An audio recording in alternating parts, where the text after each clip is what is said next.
Thank you all. Before we get started, we are just going to, I want to just go over a couple of things.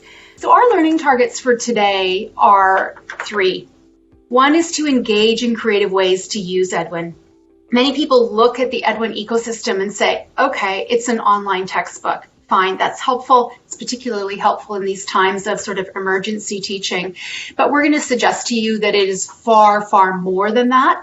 And there are many creative ways to utilize the structures within Edwin to incorporate inquiry, to incorporate concept-based instruction, to have innovative assessment practices, a whole realm of possibilities.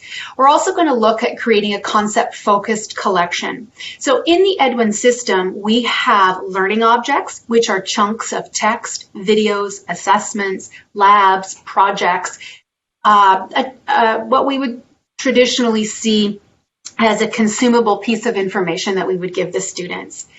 We also provide an opportunity for teachers to utilize pre-created, well-curated collections or units, or we also have the ability in Edwin to create our own units or our own collections. And Claire's going to demonstrate for us today how we can create a concept-focused collection that we can then divvy out to our students. And we're also going to look at designing an inquiry path for students through that collection. And while we're not going to construct these today, we are going to look at the essential elements that are needed to ensure we can create a concept-focused collection and an inquiry path to that. So, looking at this screen, all of you know intimately that diagram on the bottom right-hand side. You do if you're from BC. This is the trifecta by which we organize our learning, our teaching and our learning in British Columbia. So we go through the backwards design planning model with that CUD model superimposed on top of that. Everything we do in BC focuses on what the students need to know, and that comes through our learning standards. We then look to the understanding. What are they going to understand within the context of that content? And as a teacher who loves planning, how are we going to plan for the students to understand? So we have the ability to utilize those big ideas that we get from our government documents to figure out where we want to go with the content. Like anything, you need the skills in order to understand and to establish your pathway to learning. And so the curricular competencies are also something that we have to focus on when we are planning a unit. And lastly, the concepts. And I believe purposely the concepts were put in the center of this model because they truly are the anchor that holds all 3 of those house posts, if you will, together.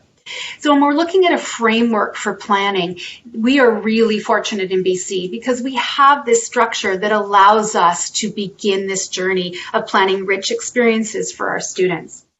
So this is all well and good, but often when it comes time to plan, this is what we look like. We're staring at a blank wall going, okay, I know I have to incorporate the big ideas and the concepts and the content and the competencies, but where do I begin? And part of the problem with this is this sort of image represents this notion that we have so much to cover, and how do we pick and choose what we wish to cover? In British Columbia, we are so lucky that our feet are not held to the fire to go through and teach all of the curricular competencies. We don't have to teach all of the content strands. We are very, very fortunate that we are allowed to pick and choose what we like to do or what we choose to share with our students. And that enables us to really do a little more with less. And while this is a very, very simple slide, less is more really, I think, needs to be our mantra when we are planning for units of inquiry and when we are planning for concept-based instruction or when we are just planning, period. We really need to hone in on what the essential points are that we wish to share with our students. So where do we start? I am a firm believer in the UBD framework that Wiggins and McTighe put forth. It's very easy, it's very straightforward, and it's a beautiful fit for our concept-based instruction, inquiry instruction, and for utilizing Edwin to support these 3 stages in this. So this UBD structure, which I'm sure everyone in the room is familiar with, really parses out, first and foremost, what do we want the students to know? And that's where that know, understand, do model helps us and assists us and guides us in what we are going to decide to share. It also allows us right out of the gate, once we know what we want the students to do, to say, okay, how will we know? What is that evidence that we are going to ask our students to share with us to demonstrate that desired result or that level of understanding? And then lastly, once those two signs are so clear in our mind, we are able to plan these amazing learning experiences and all sorts of instructional experiences that will help them get there. So we're going to go through these 3 steps today and look at them through an inquiry and concept-based instruction lens, and then how Edwin can support the use of these 3 tools. So when we're thinking about what is essential, we really need to focus on what concept or concepts will connect to that big idea. Where are you going? What is your vision? What's your dream for this unit or this content or whatever the case may be? Which questions are we going to create that will allow us or allow the students to engage with the material and to connect and encourage them to continue to explore? Because when we're looking at inquiry, it's not willy-nilly 30 students inquiring into 30 different things. We are taking baby steps here, and we're providing a guided inquiry structure for the students. So we've got some guardrails to direct their learning, but we want to encourage them to continue to explore and to ask deep questions, really, which hooks into the next point. We need to create questions that allow for student agency. Agency with inquiry and agency when it comes to demonstrating their understanding of the information or the concept or the big idea. When we think about summative assessment, that's that third point. We create the question, they have the agency, and then they are able to demonstrate their acquisition through that agency. And lastly, we need to create a summative assessment that will provide them the opportunity to show their understanding of the learning. So if we were building a house, these 4 points would respectfully be our foundation and our walls and our electrical system, everything that allows the fun to happen once the house is built. So at the bottom of this, or one of the key attributes of planning for inquiry is having concepts, a concept or concepts in each of your units. Kids cannot transfer content. It doesn't work that way, but they can transfer a concept. They can't think deeply or analytically necessarily about content, but they can about a concept. And so we really want to pick and choose the concepts that you choose to focus on for each of these units. These become the launch pad for deeper thinking. The concepts we choose need to be universal. They need to be timeless, they need to be transferable, and they need to be abstract. Whether they're in kindergarten or they're in grade 12, the same concept can be developed. And in a perfect world and in a perfect school, concepts would cycle through with regularity in the primary, in the intermediate, and again in the high school environment. The concepts are foundational to establishing an unit of inquiry. To supplement and to dig more deeply into the concept, we need to have some questions. An essential question is a hard question to come up with. A question of inquiry is a hard question to come up with. All of this is better when we work with our colleagues and we work collaboratively.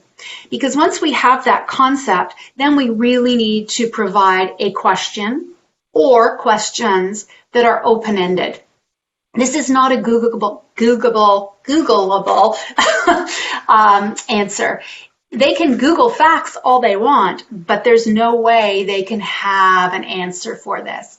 We want kids to think. We want to encourage discussion and debate. And when we have our small synchronous engagements and discussions with kids or a class discussion, this is when students would bring some of their questions and queries to discussion, and it allows us to get the students to think more deeply about this.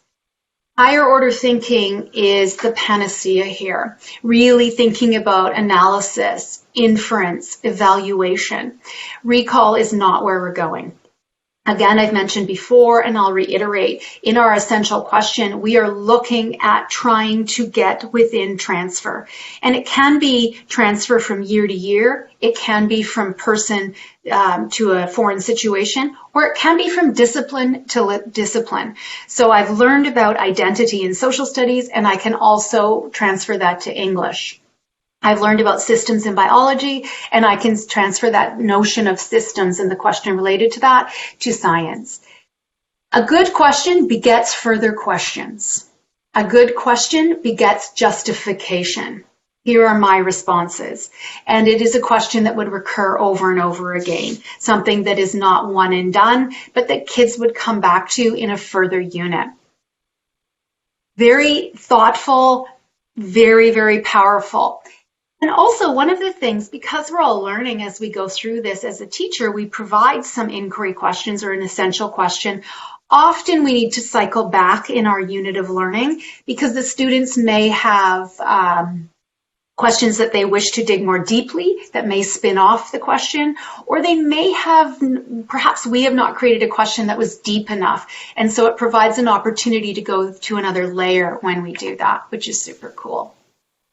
So I had the luxury of some time the other day and I thought, okay, what does this look like? So I popped into our ministry document to our website, the Curriculum Connections, and I went through a variety of different ways to gather this information, a different way for each of these subjects. So you can see on the left, I've chosen some grades, science, socials, math, English. Those just happen to complement the subjects and the grades that we provide in Edwin. I looked at some big ideas related to those topics. I looked at to those subjects. I looked at topics that I felt were germane to those big ideas.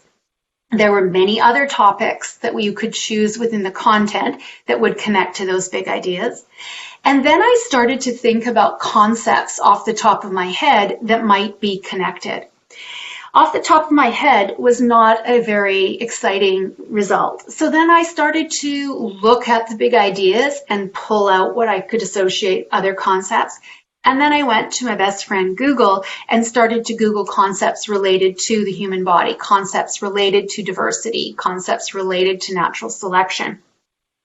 And I began to generate a list of concepts, and I thought, okay, if I was to teach science, grade 6 is the top big idea, 7 is the bottom big idea, and if I had a blended class, I could choose systems as the concept of focus for the human body unit, and it would apply to both of those big ideas. Conversely, I could choose any of the other 5 that are there. When I went to social studies, the first big idea is grade 5, the second one is grade 6. And either of these 3 topics would be pertinent to these big ideas, and similarly, so are the concepts on the right-hand side. And you can see the pattern here. In the math, 4 is the first big idea, 5 is the second, and there is the topic I chose with some concepts. And then, as I'm sure everyone in this room who teaches ELA, K to 7 knows, well, actually K to 12 knows, the big ideas are the same throughout our English language arts curriculum. So I chose text exploration, which is ubiquitous K to 12, and again, some concepts on the right-hand side. So that allows us to kind of frame where we're going and what we want to focus on. One of the other things I just want to draw your attention to, and Claire's going to show us this in Edwin because this is an amazing tool. If you are teaching elementary, upper elementary, and you choose systems as your concept, you could use systems for a number of your courses. In fact, you could choose them for all 4 of the courses that are displayed on the screen. So it allows us to, from a conceptual lens, plan inter- or transdisciplinary units. So kids are not getting new concepts all the time, but they are mechanically transferring those concepts because we are guiding them through that process. So this was a way that I did it. I'm sure you have many better ways to parse all of this out or other planners, but this was just a quick attack to, hey, there are many ways that we can blend our learning as we go through here. So as I mentioned, my colleague Claire is going to take us into Edwin, and she's going to show us how we can creatively utilize the collections to create a concept-based collection. There we go. Everybody should be able to see my screen now. Yeah. And where I am in Edwin is right here on this third icon down on the left-hand side called Your Collections. You'll know that you're in that correct spot because it will be blue with a little blue dot underneath, and the icon is shaped like a file folder with a plus. There's an excellent reason why it's shaped like a file folder. This is where you can file away the content that you would like to use to create your unit or lesson or whatever else that you'd like to organize, whatever way you'd like to organize your. Right now we're talking about units, so let's stay on that theme. So when you'd like to create a folder to house the content for your unit, it's as simple as clicking on this plus sign right here. That's all it requires. You click on your plus, and then you give your unit a name. I'm going to call this graphing. That's all you need to do to form a collection. I'm going to pop back into that collection because I do personally like to use this little pencil to edit it. As you can see from my screen originally, I have lots and lots of collections. I like to assign my unit to a subject so I can find it more quickly. And when I click this down arrow right here, I can say this is for Mathematics 6 and save that so I can find my file on graphing quickly. Now that I have my empty file folder to build my unit, the first thing that I'm going to start doing is adding items. And so to do that, it's as easy as clicking the button called Add Items. Here I get three opportunities, three different types of files that I can add. I can add content that I source from the Edwin library. I can add an exterior URL, a link to any website that I think is appropriate, or I can add a file. And it's as simple as clicking, browsing, and adding a file that I have right here on plotting coordinates into my collection. I hit save, and there we go. That PDF I have on plotting coordinates is right here available for me at my fingertips, even though it is not a piece of content originally found from the Edwin library. If I want to add more to my collection, I can hit Add Items. Adding a link to a tried and true site that I want my students to be able to access quickly, I can do that just by adding the link and giving it a title. And now, when my kids click on this, they'll see, when I share my collection with them and they click on this, they'll be able to access CBC immediately. The really fun part, the part that speaks to what Kathleen was just talking about, is adding from the library.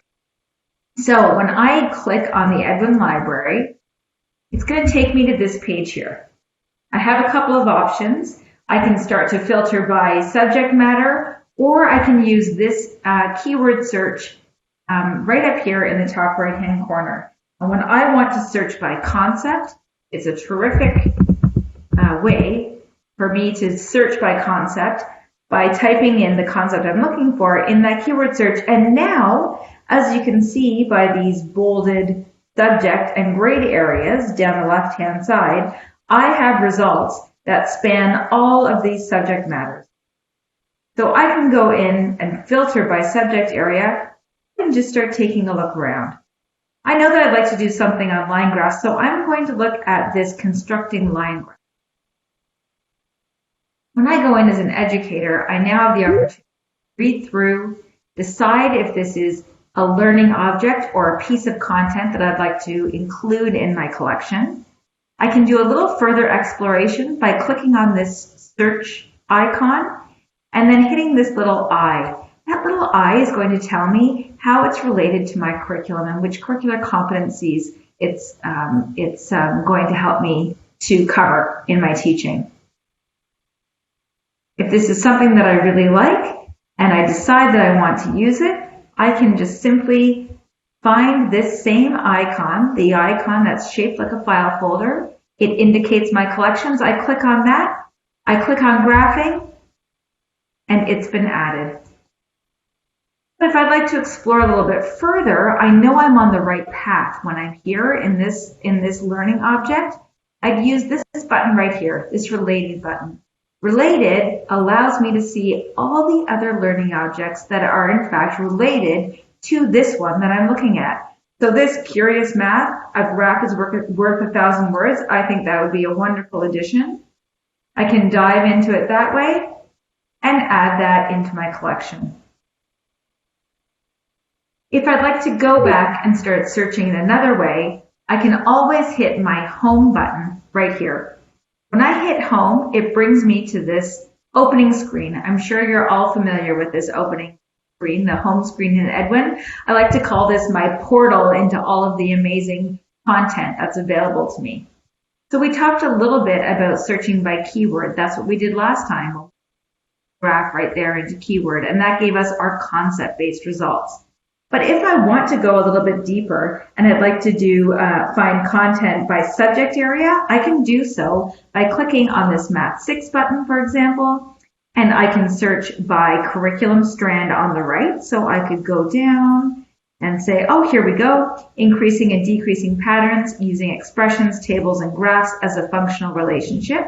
So I can use that curriculum standard to refine the content that I get surfaced or revealed to me in Edwin. Alternately, I can use the search on the left-hand side, which is like my typical table of content. And I can go and see, oh, you know what? There's First People's Principles of Learning. I'd like to see if there's anything that relates to graphing here. And I see that this one right here, First People in British Columbia speak about 30 languages. In this learning object, you will interpret and create line graphs about First People's language preservation. Perfect. I'm going to click on these three dots. And once again, I see that same icon. That same icon that is shaped like a file folder. When I click on that, I will have a list of all of my collections, and I can put it in whichever one I'm building. Right now I'm building graphing, so that's the one I'm going to put it in. So if I navigate back to that same icon, Your Collections, you can see I've started to amass some content in my graphing folder that I can eventually organize or customize, best fit the unit that I'm building based on the big idea I've decided I want to address with my students in this way. I'm going to pause there. I'm going to let Kathleen take over and start talking more about some of the ideas about unit planning and using these methods of adding to a collection to create a unit. Thank you, Claire. I appreciate that. I love the functionality of the collections. We talked a little bit about that earlier, and Claire shared with you how to add a link to an external website. When we get to the second stage of the design process, determining acceptable evidence, this is a great opportunity to utilize that skill that Claire just showed you with adding the link to an external website. You can also add an external document. So when we're looking at determining acceptable evidence for our units of inquiry, we want to be looking at creating a learning object or an assessment where students can demonstrate what they understand as a result of this unit of study. So we've given them the concept, we've looked at the essential question, they have begun to inquire into that big idea and the enduring transferable understandings of the unit. Your assessment that you create can be uploaded to the collection, and so the students will have that there.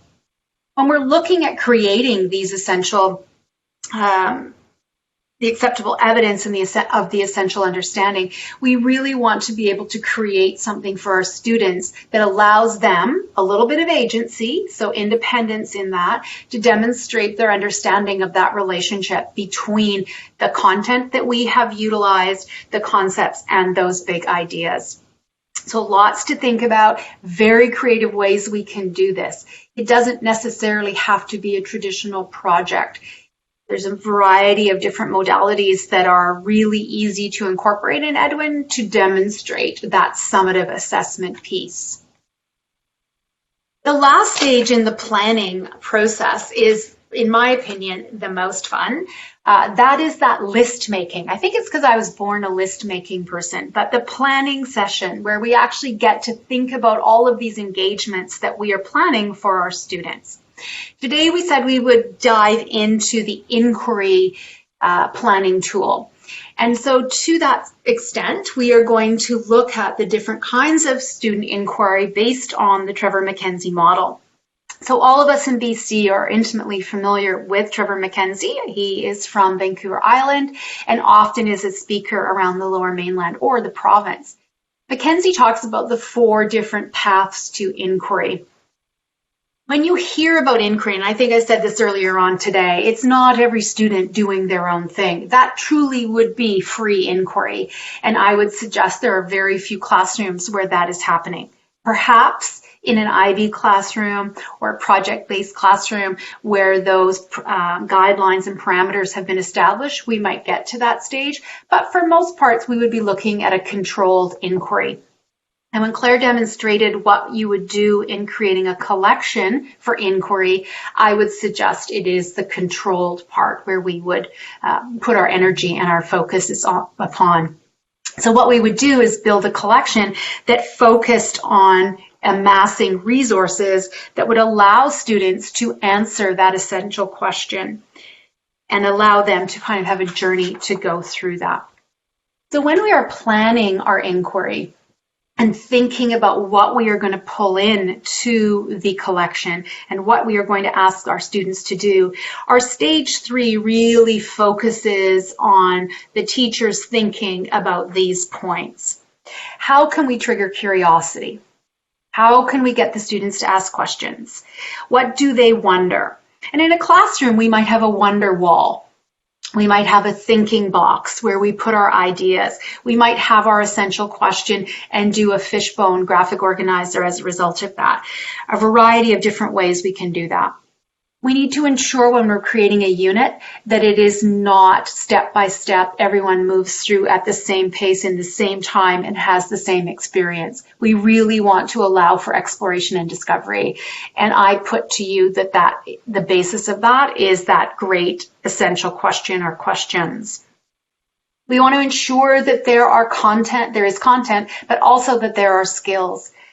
I also purport that the beginning of any unit and really intermeshed and interwoven throughout the unit are those curricular competencies and our core competencies in British Columbia. So those overarching thinking and communicating and personal and social responsibility. The big believer in making students' thinking visible. In particular, when it comes to assessment, formative assessment, where are they? What are they thinking? What path is their journey taking? Having them and providing opportunities for them to visibly articulate their thinking through a variety of thinking routines is very helpful. Allowing students a bit of freedom. The agency part, although it's bandied about a lot in our schools and in our classrooms, a little bit of agency goes a long way towards engagement. Also collaboration. It's helpful to throw your ideas against someone else's brain and get their feedback and have that sharing. So these become sort of the big tools that we think about as we begin to select different learning objects and create that learning plan for our students.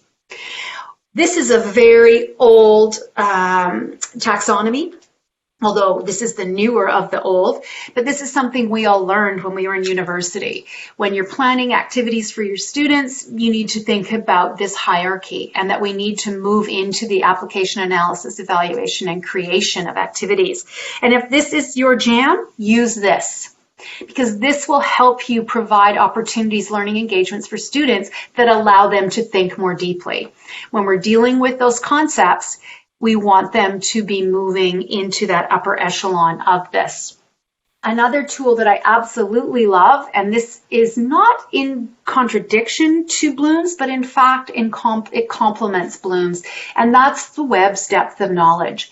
You have a ton of assignments that you've probably already created for your students. Try changing the action verb from what would be recall to something that would be more strategic thinking. It just really heightens the teacher's awareness about getting kids to think about a concept in a different way. There's lots of great stuff online that actually takes the Bloom's and Webb's DOK and commingles them so you can see how they work together. Many of you in this room today will know about the visible thinking routines, Ron Richards, Harvard Project Zero. We're going to give you a link to all of this at the end of the session that you can download and follow up upon if you so desire. This is golden. When we're thinking about concepts and we're thinking about inquiry and getting kids to question and promote and think more deeply, there are hundreds of thinking routines that Richard puts forth that allows students to do that. Everyone in this room has done a See, Think, Wonder.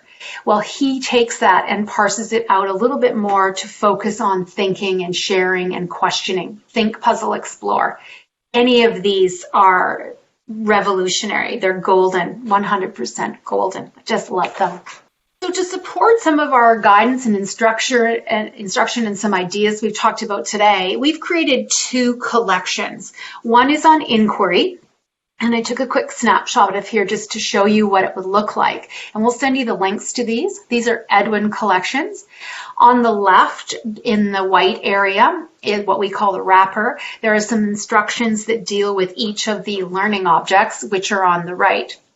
Each of the learning objects that you see in front of you deals with inquiry. There's a myriad of different templates. So if you are someone who likes to plan and see the sequence or provocations for you to think about as you plan, you can check in any of those templates.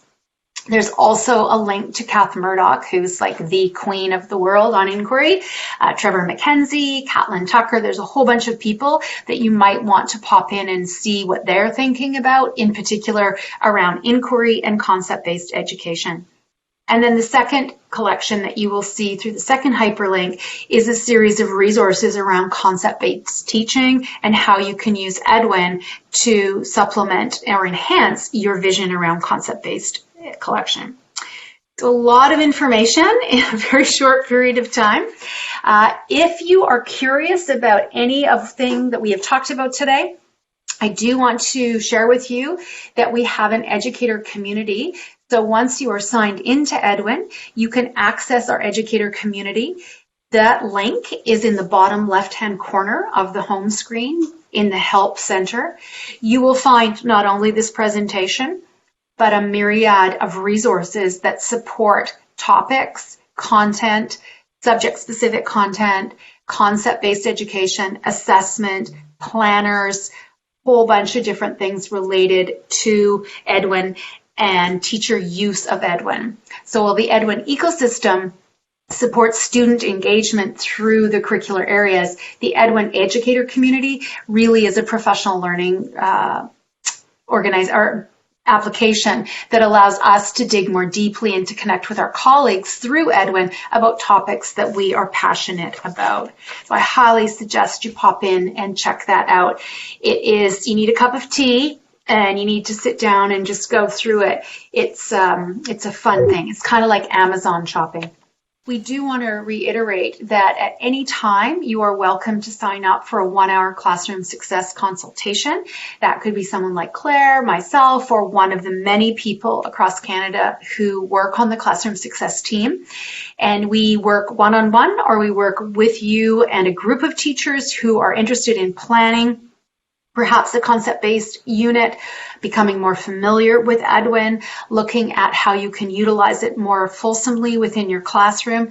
That is a complimentary service that we provide for you. If any of this interested you, or you wish to pursue this through the particular lens of science or whatever the case may be, please do not hesitate to reach out, as Claire had said, and book an appointment. We are delighted when we get to work one-on-one or with small groups. So thank you so much for taking your time this afternoon, and being interested in what we have to offer and the goodness of Edwin.